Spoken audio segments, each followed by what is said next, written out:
There are only two things in all of creation that solve problems. I'm going to say this again, and everybody needs to really listen up to this fundamental principle and axiom that is true. This is a true axiomatic understanding or principle. Okay? There are only two things in all of creation that can solve any problems for beings that are incarnated into the 3D physical realm. Only two things ever solve problems: philosophy and technology. That's it. Does government participate in the creation and or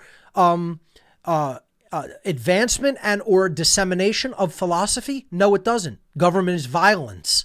Government is decrees backed by force. They're commands backed by force. That's what human-made laws are. Okay? It's coercion. It's the initiation of force, which is violence. All right? And it's slavery. That's not philosophical. There's no philosophy in that. Oh, it's an ideology, but don't confuse an ideology, which may or may not be true, based in truth, with philosophy, which is based in truth because it is the love of wisdom. Philos meaning love in ancient Greek, and sophos meaning wisdom in ancient Greek. So philosophy solves internal problems. It solves problems within the individual, and it solves problems that are interpersonal dynamics between people and between civilizations. Okay? There is no other thing that solves internal problems. So philosophy solves mental, emotional, and spiritual problems. That's the only thing that can ultimately solve any of those problems, is the understanding and incorporation into one's mindset and into one's self, into the psyche, the soul, ultimately, of philosophical principles that are true. So philosophy is the internal problem solver. Okay? Conversely to philosophy, which solves mental, emotional, and spiritual problems, there is technology. Technology solves externalized problems, or what we perceive as external to the self. Meaning, technology is the solver of pragmatic problems in the world. Okay? So you want something to more easily place food in your mouth while you are eating your food, and or cut up things that need cutting instead of using your teeth to bite everything down to size to easily chew it and swallow it. That's what a fork and a knife are for. These are pieces of technology. You know, you don't want to use your hands to wipe your face. Napkins have been invented. It's a piece of technology. We don't even think about things like this as technology. The camera I'm broadcasting over is technology. Okay? The computer that's sending out the stream is technology. These are all problem solvers. Okay? Technology solves pragmatic problems in the physical world, whether they be problems dealing with moving energy from one place to another, organizing things, processing data, communication, etc., health type technologies. You can go on and on with the different types of technologies, but that's what pragmatically solves physical world problems. Philosophy solves the internal problems that take place in the mind, the emotional states, and ultimately in the spirit. And technology solves pragmatic problems. Now, see, where we're at in our world is that not only do people not understand that these are the only things that solve problems, they think government can solve any problem. And they think that it has a moral right to exist. Government not only is totally illegitimate morally, it cannot solve problems. Only philosophy and technology can ever solve human problems. Period. The end. Okay? So, moving on to the next slide. I'm not sure why I'm getting a blank slide. It looks like, oh, okay, I accidentally did not put the build in after the transition. So what I highly recommend for people to check out as far as presentations that I've done in the past that they need to understand, and that most people still do not understand in our world, is the occult and the most hidden part of all occultism, which is natural law. Now, not only don't people understand these things, They actually think there's nothing to be learned. And I hear this over and over and over and over again. Okay? Even in the freedom movement, the so-called freedom movement, anarchist movement, freedom movement, whatever you want to call it, I hear over and over again, the occult isn't real. It doesn't exist, or there's no reason in studying it because it's hokum religion. And that is because they have accepted the Hollywoodized and the social engineering propagated version of what occultism is. See, the social engineers who practice occult practices, who actually engage in occult practices, do not want people to understand what those manipulatory practices are. Because what real occultism is ancient psychological knowledge. It's the understanding of actually how to solve problems internally using philosophy. But then, if you have that knowledge, and you took it in an egoic state and you didn't really work on yourself to truly get rid of your ego-bound issues, and you want to control others with that knowledge, and you recognize, guess what? They don't have this understanding of themselves, yet I have at least enough to do a total number on someone else. That's called dark occultism, or the abuse of that knowledge, of hidden knowledge of how the human psyche and the laws of nature work. So then you could sequester people from knowledge. You could dissuade them from looking into it. It's like saying one person does not know arithmetic, yet one person is basically a master mathematician. What if that person who's the master mathematician hates the person who knows nothing, doesn't even know how to add or subtract numbers because of something that may have occurred to them socially in the past? Okay? How much could that person manipulate the other individual? You know, let's say they walked into a store, this person's the clerk in the store, and they say, hey, they don't even know how to add money. Is $20 enough? Is 50 enough? Is 100? You know? Oh yeah, there's no change, even though the thing was $1 that they wanted to buy. See, it would be like literally taking candy from a baby. It would literally be like manipulating someone that can't add or subtract numbers. And yet you do know how to do that. Well, these people know everything there is to know psychologically about how the human mind works. And yet I still hear people in the freedom movement, even when it's explained like that, oh no, there's nothing to that, because they don't want to acknowledge that master psychologists have formed a cult and taken over the world. They refuse to acknowledge that even possibility. And it's total hubris and ego. I'm going to keep returning to the idea that this is all, we need the breakdown of the calcified ego. Because what the ego is the force that cannot acknowledge that one is wrong, ultimately. You could make all different definitions for the ego, but I'm talking about ego with a capital E, not just like my sense of self, and I know that, you know, my body ends here and I'm not going to try to put food into someone else's mouth to feed myself. Obviously, we have to have that small e ego self. Okay, I'm talking about like problematic ego of selfishness, of refusal to admit when one is believing in things that aren't real or true, or refusing to acknowledge that you've done something that's wrong. Okay?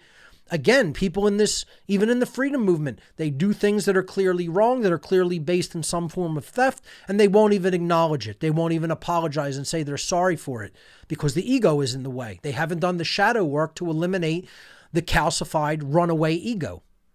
So the next part that people have to understand, the next key to understanding is natural law. These are the laws of creation that ultimately govern behavioral choices, that basically put consequences into effect for our behavioral choices. So if we go back to the slide, my two presentations on here, demystifying the occult and natural law, if we could bring those back up. Yep. That people really have to understand these presentations that I've done and study them further. These are just cursory beginnings to the understanding of these things, really. You can make a lifetime study of them, okay? So Demystifying the occult is a primer on what occultism is and why it's important to understand it. And natural law is the most occulted knowledge coming out of these old occult traditions about how our behavior is ultimately bound by laws that exist in nature that bring to us the consequences of the behaviors we've chosen to enact. And I hear over and over again from people in the freedom movement, this is religious thought. This is believing in something that isn't real and doesn't exist. Okay? And they cannot ever achieve freedom with that mindset.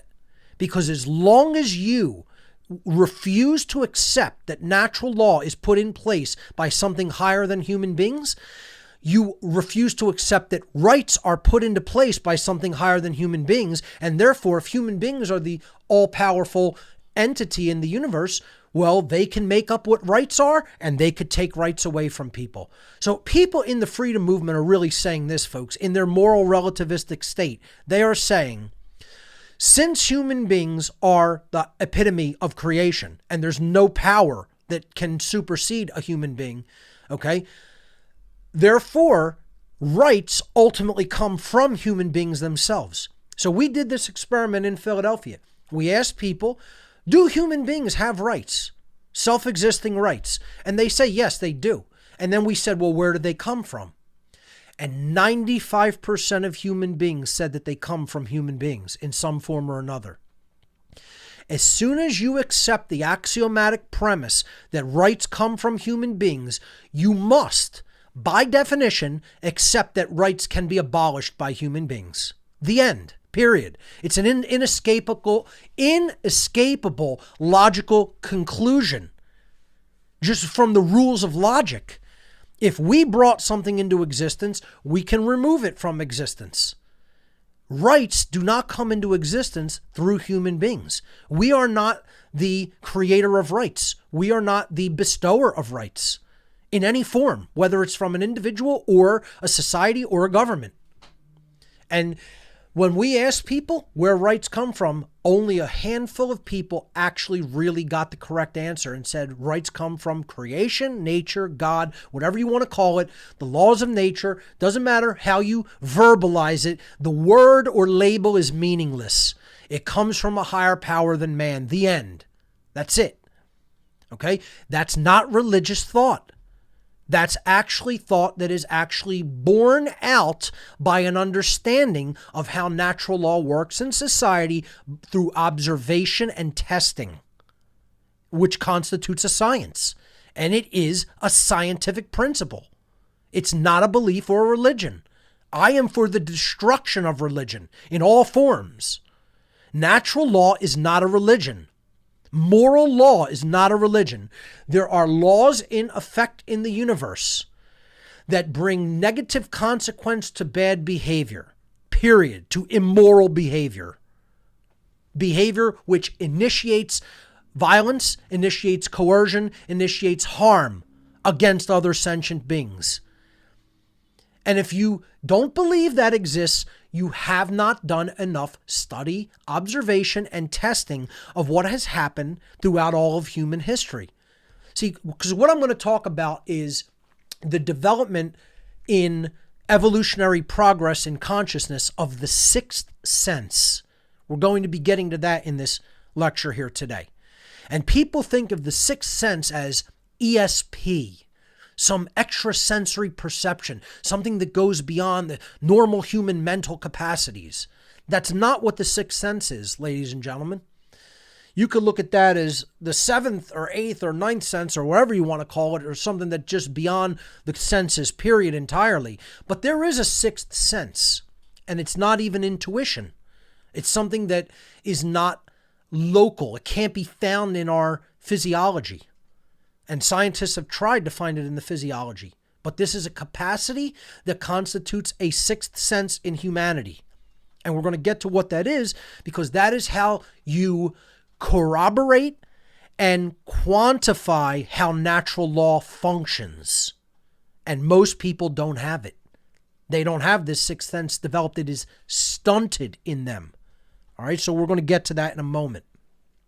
I want to just talk about a technological advancement in a civilization first. Technological advancement would not necessarily drive advancement in consciousness, but we are also nowhere near the technological savvy and advancement that we would need to become, get to become a type 1 civilization. Meaning we would have to implement technologies that don't burn hydrocarbon fuels and pollute our environment the way that we do now, thinking that that's something that we must do. So people even use technology in some cases as a religion. And I call, when they have too much faith in established science, established scientific institutions, I should say, as scientism. And this is also not a religious term. It means don't place too much faith in established scientific institutions that are ultimately run by government grant money. That's not real science. I'm all for real science. Real science has the trivium as its truth discovery methodology, which we're going to talk about the trivium. Okay? And it is not just believing what the scientific institutions tell you because, oh, they said it and they're the arbiters of truth. That's what I'm talking about as scientism. Real science is repeatable. It's testable. It's something that we can conduct experiments to corroborate and verify. I am all for the real true scientific method through the trivium process and quadrivium as the quantification of that method. Unfortunately, that's not what modern science really constitutes. It has become dogmatic, religious in its thinking, hardened in its thinking, egoic in its thinking, and it has been largely based on money and what people will pay to fund and what people will pay to suppress. And if you don't think so, you're a naive person. You're just it's like childish, naive thinking to put your faith in scientific institutions as the arbiters of all truth. Now, people who do that are religious. They have a religious mindset. They don't really understand what real science is or how it's conducted, probably because they've never really engaged in the scientific method themselves.